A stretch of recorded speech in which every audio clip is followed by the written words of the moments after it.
Hello, everybody. Welcome to the 2024 NFL football season. Practice is underway. Training camp underway in Green Bay as the Green Bay Packers kick things off on Monday. My name is JR Radcliffe. I am joined by Packers news reporters Tom Silverstein and Ryan Wood. Day one of practice is already in the books here. The Green Bay Packers have begun preparations for the season, and there's one story coming into the season, and there is one story right now that I think everybody is focused on. That is where we'll start as we sort of give some takeaways here from the very, very earliest parts of the Packers practice schedule this year. Tom, it's Jordan Love season, and he has not yet signed a contract extension.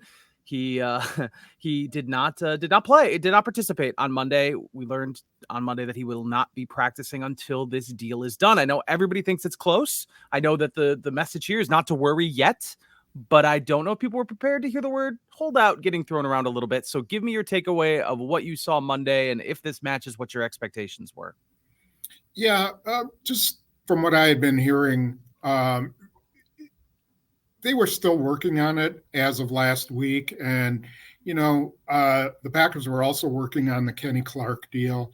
So I don't think there was this panic, last week that they needed to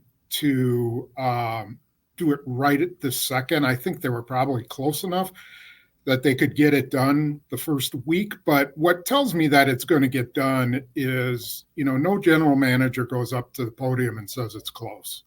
They don't say that unless it really is, because then they're putting themselves out there. My guess is maybe they've finally agreed on how much guaranteed money there's going to be in there, and now they have to figure out structure and, some salary cap stuff and who knows what else. But I wouldn't be surprised if by the end of the week, at least, maybe in the next couple of days, that they get it done. I just, you saw the deals, the Jared Goffs, the Trevor Lawrences, those deals just got done. There's a price everybody has to pay, and I don't think the Packers are fighting that right now. Spoon, what you said about it being the end of the week, that's, I think, when it needs to get done. The fact that it's not done day one of training camp, when they're not in pads. JR, when you said at the beginning, welcome to training, yes, this is training camp, but I kind of scoff every time we call this training camp. This is the offseason. This is an extension of the offseason program. They're not in pads. They're not actually playing football. Today was a 90-minute refresher of what they went over in OTAs. It doesn't matter that Jordan Love was there for that or not. It just doesn't. Now, once they get pads on, and they start playing actual football, then it becomes significant, missing those practices. Those are important. Those are lifeblood of your preseason preparation practices. I mean, you got to have those. So there's still some time.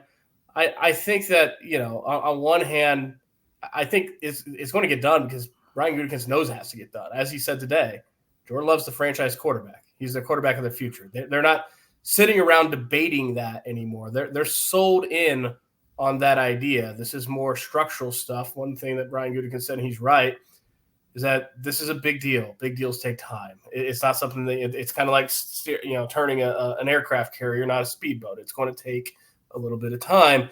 But I also feel like if it was just a formality at this point, if it was just paperwork, send it in, maybe there wouldn't be that much of a hardline stance on Jordan Love's side, especially because he went through the entire offseason program. No different than today's structure of practice, no pads, kind of a walk-through, jog-through format. It was pretty light. It's the same type of thing. I wonder how close that they are to the immediate, but it's going to get done. Bottom line, it's going to get done. It needs to get done before they're in pads. That really, to me, is the first real deadline. Yeah, Tom, you mentioned Brian Gutekunst wouldn't bring it up. The player, when Jordan Love is asked about it, he kind of plays coy. Every vibe around this is that it is pretty much on the doorstep of being completed. What Tom, it might be easier to deal with the anxiety of Packers fans to know what the worst case scenario could be. What could possibly hold this up? Is there something that still could potentially make this stretch further into training camp or even threaten the preseason and everything that comes after that? And what is the likelihood that something like that could become a stick in the mud? Well, the fight the Packers have with every single guy they re-sign is that they want a huge signing bonus. They want to deal in cash. they are the guy who brings the briefcase full of cash to the deal. They're not the guy who goes to the bank and gets a loan and says, we'll pay you this much then and that much then. It's in their best interest to deal with cash because they kind of go on a year-to-year basis. They don't have some guy, who can make it up 5 years from now by, selling his auto dealership or whatever to make it make things work. So they like to deal in the present. So, but not all guys like that. Some players, they want guarantees, bigger guarantees throughout the contract. They want base salaries guaranteed. They want roster bonuses guaranteed because that also gives them security. So if Jordan Love has a $20 million guaranteed base salary in 2027, he's not getting cut. If he gets a $100 million signing bonus now and has a $12 million, it doesn't matter in 2027. He has a $50 million base salary, they can cut him and it doesn't hurt them. They've already paid the guaranteed money. So that's the fight that they have with agents. And I suspect, they probably, I'm going to guess that they compromised a little bit and there's some guarantees in the future. I think with a quarterback, you have to do that. But that's generally what would blow it up, is if all of a sudden they were just like, okay, we can't deal with this structure. Ryan, we learned on Sunday, the day before training camp began, that the Packers did have an extension already signed, and that, it wasn't Jordan Love, it was Kenny Clark, who now to be 28 years old and on your third pro sports contract. But that is where the Packers are with Clark. It sounds like this was relatively expected. It was off my radar, I'll be honest. I hadn't been thinking a lot about Kenny Clark, given maybe the Jordan Love of it all, maybe sort of obscuring other possible storylines. But give me your thoughts on that deal. And I know you got a chance to talk to Kenny Clark on Monday. My one thought, what I wondered this offseason was whether or not a deal would get done. Now, it sounds like it's been in the works. Kenny Clark said that there's been talks since Combine. It's been a marathon, and it got done at the finish line of training camp here. But he was going into the final year of his contract. This is a strong defensive line. Kenny Clark's going into his age 29 season. And to be clear, 2023 was his best year. He had a career high 8 sacks, if you count the half sack he had in the playoffs, 44.5 pressures, as good as ever against the run. He is a special player in the trenches. But special players, especially in the trenches, that they cost money. So I wondered if the Packers would fork over the type of money. Now, it turns out, his $64 million over 3 years, the new money, $21.3 million a year. It doesn't put Kenny Clark in the top 10 among defensive linemen. I mean, it's good. I think it's good value with this contract, and probably he's right on the fringe of being a top 10 guy at his position in the league. It's a fair value for the team. But when I asked Kenny Clark about having a third contract, and that is rare, especially with the Packers, that you don't, regardless of position, you don't see a lot of third contract guys. His face lit up. He understands what that means for his legacy here. Kenny Clark's going to be a future Packers Hall of Famer. That's just where his career is headed. And getting that third contract really gives him that chance to cement his legacy in that way. So as good as this defensive line is, and it's very good, it's the unquestioned strength of this defense, whether it's 3-4 last year, 4-3 this year.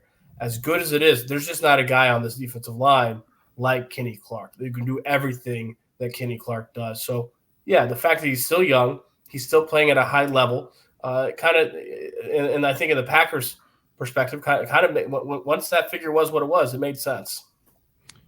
So you just said 4-3, and that, it occurs to me this is the first, I guess, real glimpse you're getting of Jeff Hafley. I mean, you could probably have intimated some things prior to now, but this is a new defense. And though day one of practice is all about a 90-minute walkthrough and not much more, I wonder, Tom, if there's anything that you gleaned from day one. We could talk about the injuries in a second. That'll be a big storyline too. But what caught your eye? What were the takeaways here from the first day at the Don Hudson Center? This was at the Don Hudson Center, right? Ray Nitschke. Ray Nitschke Field. What caught my eye was how unusual it was to see 3 linebackers on the field when they went to their base defense.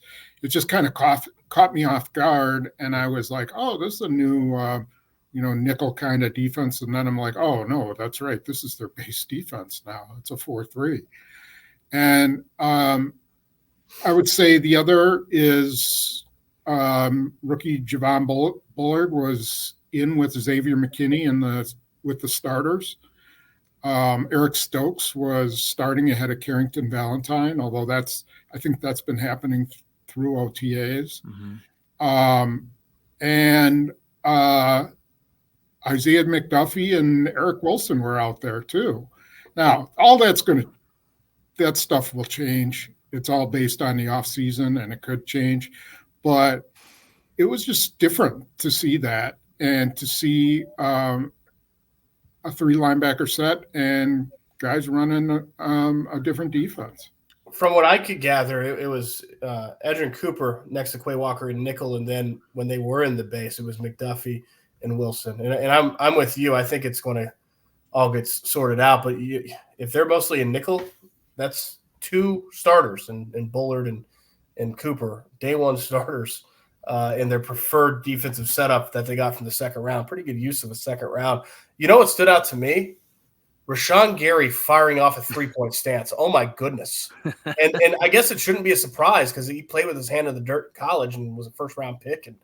But my goodness, even without pads, I mean, the first time I saw him shoot out of a 3-point stance, I'm like, oh, he's going to like this defense. It's just, I don't know if it's the leverage. He's in that track stance, and it's different. So that, keep an eye on that. He's an explosive guy. Yeah, Sean Clifford, even without pads on, his eyes have to be pretty big when Rashawn Gary is coming at you. Goodness. Ryan, the injury situation is something that I know is going to be an early storyline in any camp. The Packers, I think, are mostly okay. You're missing Tucker Kraft with a pectoral injury, so that's a big deal.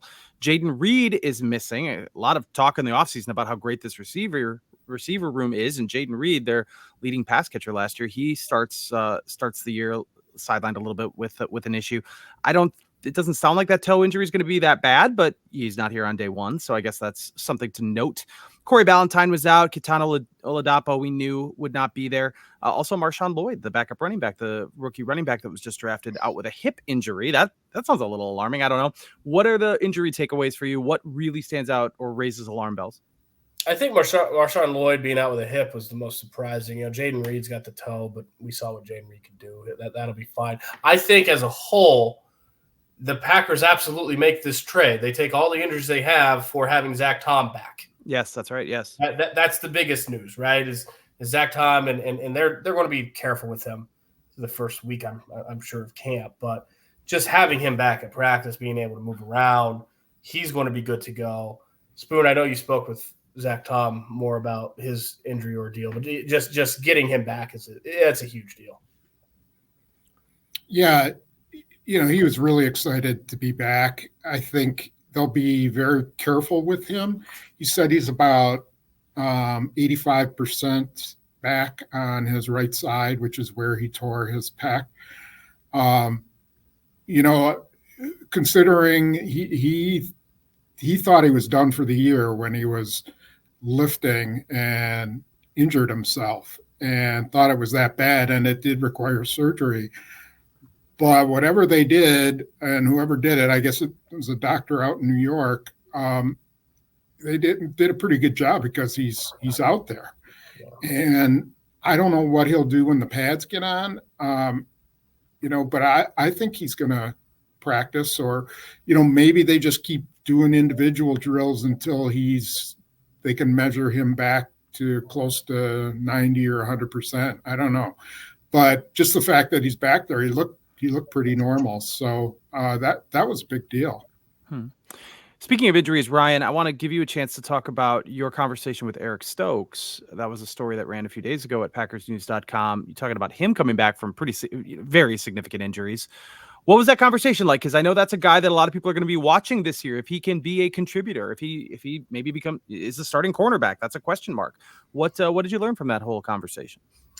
Going through an injury in the NFL is hell. I mean, that's kind of the major takeaway. And that was where the origin of the story idea kind of came from, because when these guys go through an injury and they miss time, they're kind of forgotten. And I think I see it in my Twitter feed all the time.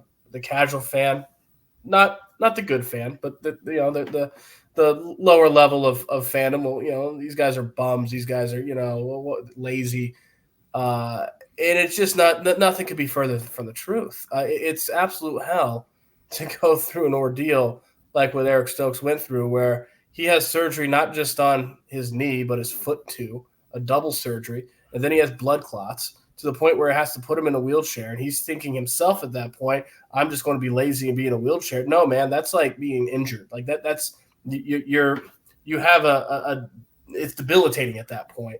And having to fight back from there to the point that he is now, right?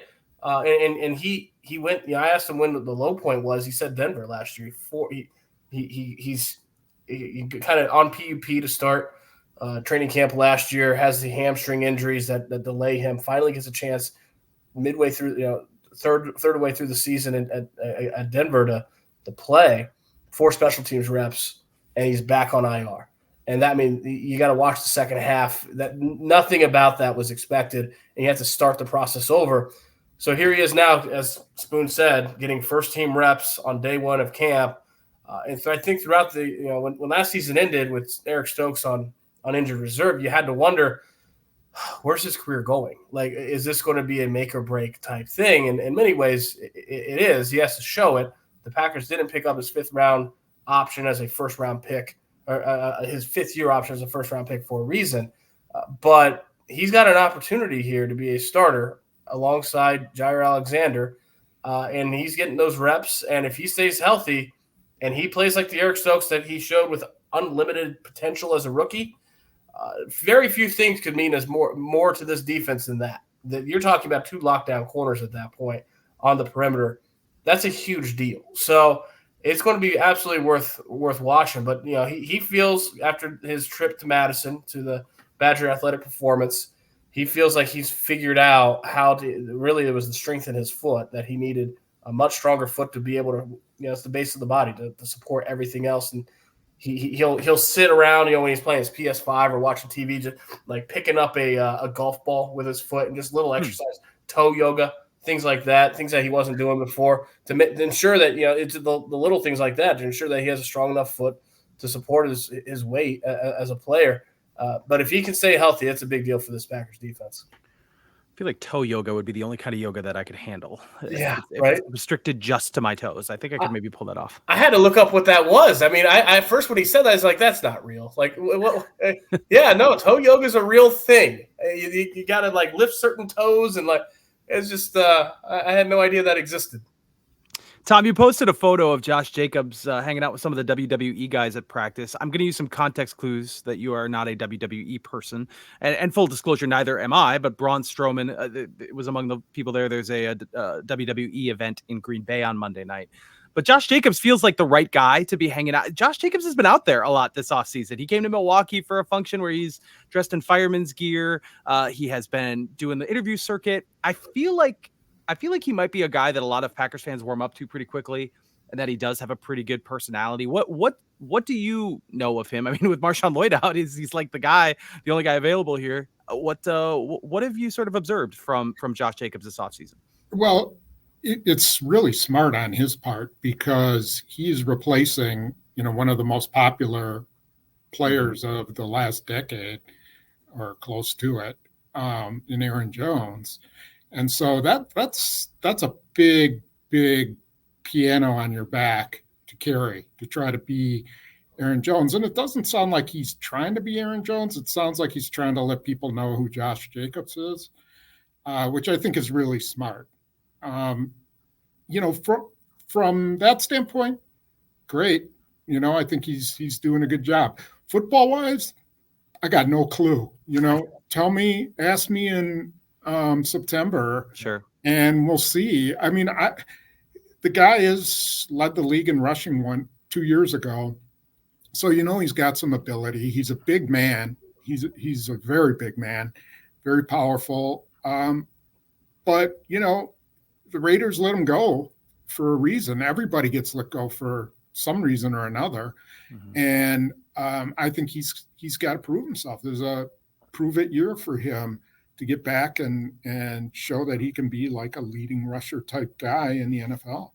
Spoon, along the lines of what you said, replacing Aaron Jones, I was walking out to the practice field today thinking, boy, it's going to be weird to be at a training camp practice without seeing a 33 with that big sombrero riding a bike. I mean, it's certain things about Packers training camp, certain images get imprinted on what you expect, and that's one of them. Well, sure enough, Josh Jacobs was on the bike today, and I asked him after he was going to be on the bike tomorrow. He's like, I don't know, man. He hadn't been on a bike since sophomore year of high school, he said. It's been that long since he's ridden a bike. He's like, I don't know if I'm going to be on a bike tomorrow. But, yeah, it's probably not a coincidence that Josh Jacobs is on a bike day one, because you're right. Those are big shoes to fill, not just as a player, but impact to the community, the franchise, the fan base, and all that. Do you, Ryan, think that if a child came to you with their bike and you were tasked with crossing Oneida Street to the Don Hudson Center, do you think you could do it? You know what? Like, we scoff at it. Josh Jacobs is a professional athlete, but I kind of get the, it's a little, whoa, this is unstable. I'm on wheels. I'm not on my feet, it's different. Could I do it? Yes. Would I make a viral video doing it because of how dorky I would look? Quite possibly. I'm not going to say it's smooth. It wouldn't be smooth, but I could do it. All right. Tom, how do you feel about that? I'd probably carry the kid's helmet and run along the side and let him ride the bike. That sounds great. Tom, we'll close it down with a question that I've asked a variety of over the past several podcasts, but a question you still have, or a thing that you really expect to learn or know more about this week, especially this first week of practice. What's sitting there in your mind? What are you thinking about as these next days unfold? Oof, man, what am I thinking about? Lunch, potentially. Yeah, no, I probably the thing I'm most interested in is the offensive line rotation, just to see how they use Jordan Morgan. Starting to get the feeling, and I know, I think Zach Tom feels this way, but he's a right tackle, and I think he wants to be their right tackle. I mean, maybe it's because he wants to get paid like a right tackle, but I just get the sense that, okay, he's their guy. He's plug him in there. And then, all they got to really do is solve their right guard position. I think Rasheed Walker will be okay. I think he'll be ready to start. And then, maybe Jordan Morgan's just competing for the right guard. Maybe we're going to see guys moving all over the place. I mean, Sean Ryan played right guard and then he moved over to left guard. They got to figure out who can play where, and because there's going to be injuries and the such. But from a starting lineup standpoint, I'm starting to wonder if it's just much ado about nothing. Like maybe they're pretty close to their starting five. Ryan, I'll ask the same question to you. What is it that you want to learn more about here this week? Oh, I was going to say the same thing. Offensive line. I think, and I was even look, it was because Zach Tom wasn't taking team reps, but I was walking off the practice field today talking with Pete Doherty, our colleague, saying it might be about time to actually get to know Andre Dillard. I'm not saying he's not going to be a starter, but he was getting the first team reps ahead of Jordan Morgan, and that's a big wild card there, right? I mean, who knows? His career to this point has been an absolute disappointment. He's not lived up to his draft stock as a first-round pick. With that said, he was a first-round pick for a reason. There's some tangibles there that NFL teams like, and if he can figure it out at some point, it sure looks like he's getting an opportunity to. I don't know if he will or not, but he's getting a chance, and I think that'll be very interesting because it changes the depth of this offensive line, and just even broader scope. Spoon's absolutely right. We're going to be seeing a lot of moving pieces, and when those start to settle and where they settle will be very, very interesting. They are Tom Silverstein, Ryan Wood. You can find everything they have at packersnews.com, jsonline.com, Green Bay Press Gazette. You should definitely follow them on Twitter because they'll be providing live updates over the next few days. We will be back with another podcast later this week, looking at some of the things that have developed during the first week of training camp. Thank you, gentlemen, for joining me. I will talk to you again very soon.